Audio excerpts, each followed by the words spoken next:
This is Ishan, an imaginative 8 years old kid in grade 3 in his second year. He doesn't do well in his examination and still have to repeat that grade again. His parents are worried for his future. Johan, his eldest brother, does comparatively well in his studies and plays tennis for the school. Ishan finds himself getting into fights with the neighborhood kids who bully him. Nankishore, his father, has to apologize to the kid's mother, who had reported Ishan for fighting with his child. Just after the mother and child leave, Ishan is disciplined. His father thinks he's just lazy in school, hence can't pass his examinations.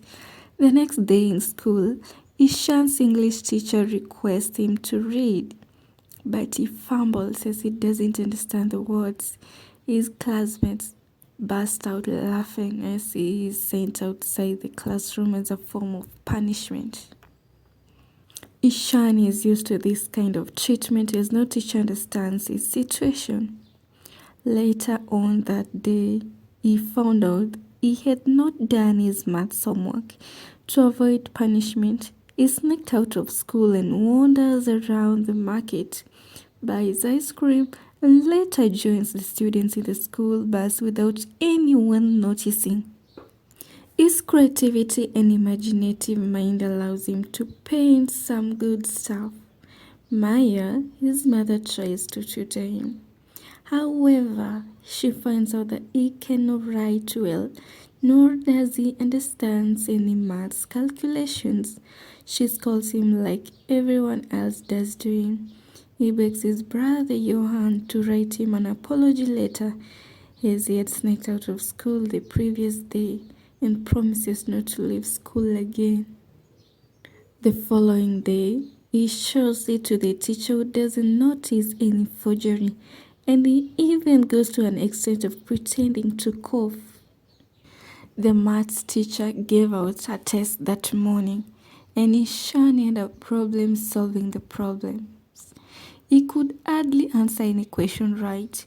To him, he rationalizes that the Earth is having a cosmic attack on Pluto and gave the answer of 3 multiplied by 9 as 3, since to him the Earth crushed Pluto.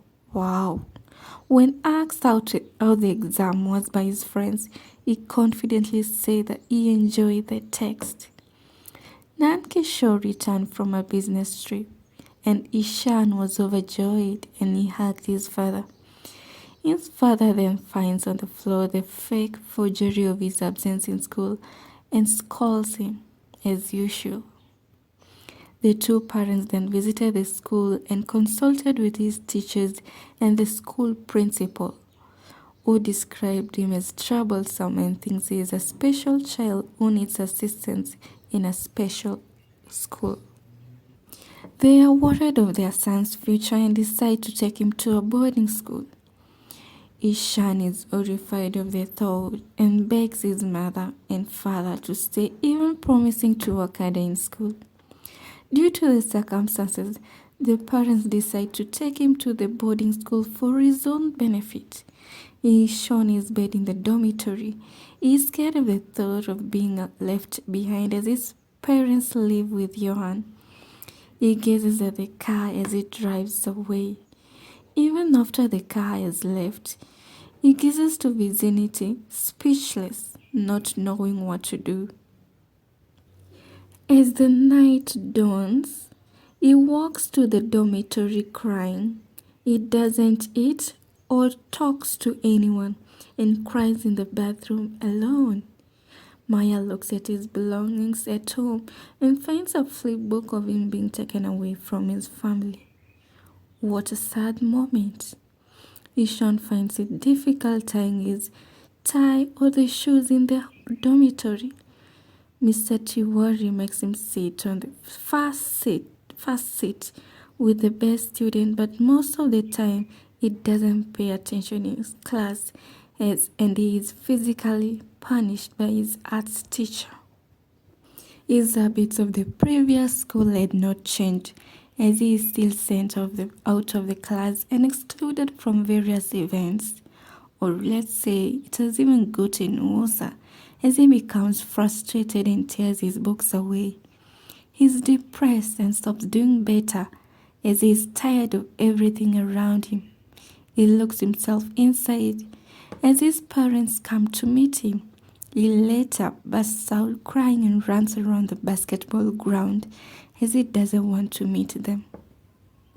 He is taken to a hotel that day and Johan gives him painting supplies. However, Ishan has lost his passion in painting. Later on that day, Ishan looks detested and discouraged about life. Rajan tells him of their new arts teacher, but Ishan doesn't look interested. Ram comes to class in style with a beautiful costume and plays a flute. He makes the classroom dance and enjoy the class. Ishan doesn't try to do anything as he is depressed. Ram asks the children to paint and draw their favorite drawings, but Ishan doesn't at all. Ram inquires what the problem is, but does not get any reply either. Maya calls, but Ishan does not say anything as a teardrop trickles down his cheeks. Maya says they won't be coming as Johan's tennis competition is on. Ram later sees Ishan kneeling down in front of the classroom. He asks Rajan about him and he says Ishan has a problem understanding letters and words, however hard he tries. Ram, having worked in a school of special kids, goes through Ishan's books and found a sequence of similar mistakes. He feels empathy for Ishan and decides to help him as he had the same problem when he was young. He later finds out about Ishan's problem and decides to drive to his home. His parents let him to look at his bedroom. To his astonishment, he is amazed to find that Ishan actually loved painting but not anymore. Nand Kishore thinks he's just lazy, but Rams dares to prove him wrong by showing him the mistakes Ishan makes and claims to have a neurological condition that makes him unable to differentiate letters and words. And that's the reason why he can't do the normal things well, like tying of his shoes. No one understood him, hence meaning he had suffered a lot. Nand Kishore can believe that his son has a problem and he lashes out at Ram. Ram shows him Chinese characters and asks him to read, and he comes to his senses of how his son feels. The next day at school, he teaches about scientists and famous people in life who are not good at school. Ishan feels more comfortable and even dares to answer a question in class for the very first time. On the next day, he makes a boat using pencils and rubber bands. Ram is impressed by Ishan's creativity and takes it home. Ishan slowly began to regain his creative mind. Ram asks for permission to teach Ishan in his own way, and his request was granted. He later uses various methods to learn the alphabet, like writing on the sand and using stairs for numericals. He also uses sensory methods and uses audiobooks. He later learns to write well and read within 2 months. What a surprise! Yeah, Nand Kishore visits the school on another day and tells Ram that they were researching about Ishan's condition. On his way out, he sees Ishan trying to read on the notice board, and he is ashamed of bringing himself to meet his son, as he feels guilty and bad for what he had done to him.